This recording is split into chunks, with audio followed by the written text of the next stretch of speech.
مشوار 40 دقيقة، ولابس جاكيت تقيل ولابس ماسك ولابس جوانتي ولابس جلوفز وتكتك.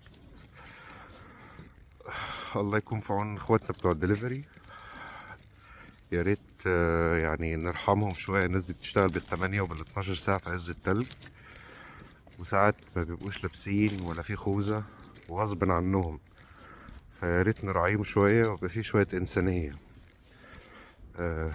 ويا ريت لو في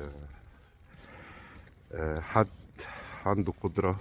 أخونا زياد الجميل سايكليست ايجيبت كان عامل مبادرة خوذتك حياتك، سواء تجار أو عندك خوذة مستعملة قادر تتبرع بيها لحد بتاع دليفري.